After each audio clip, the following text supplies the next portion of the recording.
Stephanie Vaquer and Rogelio Reyes, better known as Cuatrero, are part of a case that shook the wrestling industry and that today, in 2026, continues to have repercussions both among fans and in legal matters. Keep watching to discover the whole story.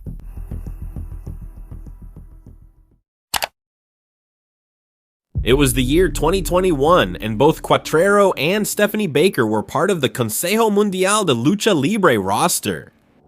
They appeared together for several years on the cards at Arena Mexico and Arena Coliseo.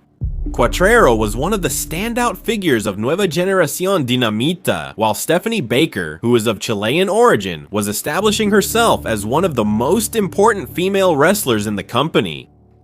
As often happens in the business, the constant contact during the weekly shows and the trips around the country for various events made it easier for them to interact.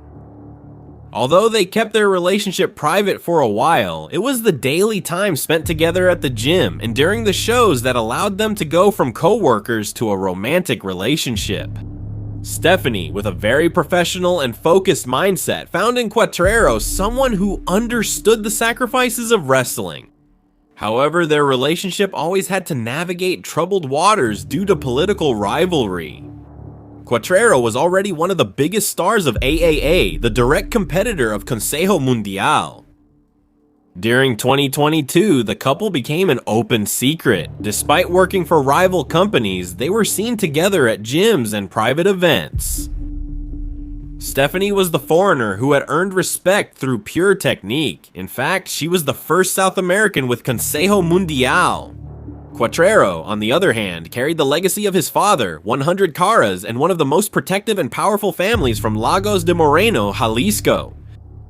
On their social media, even though they didn't show romantic photos, they did give hints about their relationship. Stephanie stated in interviews from that time that she felt stable and supported, never imagining that this same stability would turn into a real nightmare. Their relationship became public knowledge in an unfortunate way in March 2023 due to some legal incidents when a physical assault by the wrestler against Vaquer was reported. Before these events, the couple didn't usually share much about their personal life on social media, keeping a low profile with the media. As time went by, and after the investigations in 2023, details came to light that initially went unnoticed. It is said that the Cuatrero family had a strong influence over him. Stephanie later mentioned that before her, the wrestler had already had incidents of aggression with other partners, but the media power of the Dinamita managed to silence those rumors. While Stephanie was rising meteorically and winning championships, the pressure on the relationship increased. In the world of lucha libre, hierarchies and egos are often complicated, and Vaquer's independence clashed with the traditionalist structure of Cuatrero's environment.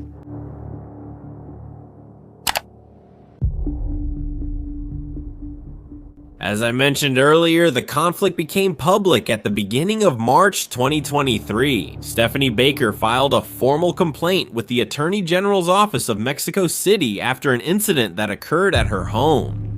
According to her testimony and the evidence presented, which included photographs of marks on her neck, she stated that she was physically assaulted by Cuatrero, who was her romantic partner at the time.